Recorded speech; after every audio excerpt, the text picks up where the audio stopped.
L'utilisation des animaux pour des besoins expérimentaux est un processus qui existe depuis des siècles, mais avec les décennies, les procédures pratiquées se sont beaucoup améliorées. Les animaux ont souvent été utilisés comme spécimens pour comprendre la biologie fondamentale, étudier les maladies existantes et découvrir des produits pharmaceutiques qui améliorent les conditions de vie de l'humanité. Il est essentiel pour les chercheurs d'utiliser les animaux pour faire des études sur la santé et l'environnement de l'homme afin d'améliorer les conditions de vie ainsi que l'efficacité des produits pharmaceutiques et industriels. Une grande variété d'animaux sont utilisés dans les recherches fondamentales, mais les souris, les rats et les cochons sont les plus communs. Les invertébrés sont principalement utilisés dans la recherche génétique et les mammifères, tels que le singe, les chiens, les chats, qui sont phylogénétiques, sont utilisés pour l'évolution des espèces. Plusieurs s'opposent à expérimenter sur les animaux et trouvent immoral d'utiliser ces espèces de façon scientifique parce qu'ils veulent éviter toute cruauté envers les animaux. Ils mettent en doute le protocole utilisé et le traitement que les animaux subissent. Les recherches médicales n'ont pas toujours les animaux de façon respectable. Il y a des millions d'animaux qui ont souffert d'une cruauté de la part de chercheurs, d'une mort douloureuse afin d'être soumis à des expériences pour tester de nouveaux médicaments, des virus entraînant de nouvelles maladies, l'empoisonnement toxique, brûlure de la peau, électrodes dans le cerveau, et etc. Nombreuses des expériences pratiquées sur les animaux ont besoin d'un dispositif de retenue pour empêcher le mouvement de cruauté. Certaines recherches ont besoin d'immobilisation pour des parties spécifiques du corps. Avec le dispositif de retenue, on exclut des protocoles qui provoquent la souffrance sévère, l'isolement social à long terme, les chocs électriques, privation de nourriture et d'eau et des séparations de nourrissons et des mères. Lorsque pratiquées, ces procédures deviennent cruelles et non acceptables. Infliger la torture aux animaux pour des raisons de recherche qui ne sont pas nécessaires ou ne peuvent déterminer de nouvelles découvertes sont intolérables et ne devraient pas être pratiquées afin d'éviter toute souffrance inutile. La plupart des animaux sont tués à la fin de l'expérience, mais certaines peuvent être réutilisées dans d'autres expériences. C'est un fait avéré que les animaux ressentent la douleur, tout comme les humains, lors des expériences pratiquées, mais ils sont tous deux physiquement différents et ne souffrent pas de maladies de la même façon. Voilà pourquoi 92% des médicaments qui ont été expérimentés sur des animaux ont échoué sur les humains. Selon les recherches de certains médicaments réalisés, ceux-ci ont entraîné environ 2 millions d'hospitalisations et environ 100 000 décès par année chez les humains.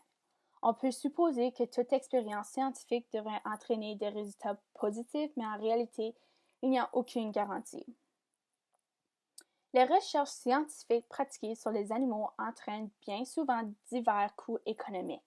Très souvent, les gros montants d'argent sont gaspillés sur des tests inutiles et troublants, ce qui entraîne une seule situation financière malsaine. C'est-à-dire, l'argent est déboursé pour des expériences de promotion qui ont déjà été prouvées et qui sont dangereuses pour l'être humain. Par exemple, les effets de la drogue, la nicotine, et etc. C'est des recherches qui sont répétitives et prouvent la même condition à chaque résultat. Et ceci ne comprend pas le coût des médicaments utilisés sur les animaux qui peuvent varier de millions de dollars. Les essais dans les laboratoires n'ont pas lieu une fois, pas deux, mais des fois trois, durant une période qui peut durer plusieurs mois ou années, ce qui signifie que les animaux doivent être maintenus pendant une longue période de temps. Ils ont besoin de nécessités de base comme la nourriture, l'habitat et d'autres traitements aux besoins. Les animaux obtiennent des petites portions de nourriture, petit espace en cage et aucune attention bienveillante. Et plus du travail exigé des vétérinaires et des scientifiques. Selon leur position, ils obtiennent un salaire qui dépasse les coûts encourus aux procédures soumises sur les animaux. La majorité des animaux bénéficient d'aucune protection légale contre la violence et de la cruauté. C'est de manière choquante que la ferme industrielle traite les animaux tout en ne respectant par la loi. La loi sur la protection des animaux, AWA, la Welfare Animal, est une loi couvrant les animaux de laboratoire. AWA ne limite l'expérience qui peut être faite sur un animal au cours d'une étude, mais se penche uniquement sur le type de soins avant et après l'expérience. En d'autres mots, la loi accorde aux scientifiques de faire ce qu'ils veulent sans toutefois torturer l'animal. Cette fédération englobe l'habitat, l'alimentation, la manipulation et y compris les soins vétérinaires pour l'animal utilisé. Bien que la contribution de petits besoins sont éducates, les animaux peuvent être nourris de force, privés de nourriture et d'eau pour une longue période de temps ou physiquement retenus contre leur volonté. Chiens, chats, lapins, animaux de ferme sont protégés par la loi, mais les rats, souris, oiseaux, invertébrés ne sont pas protégés par cette loi.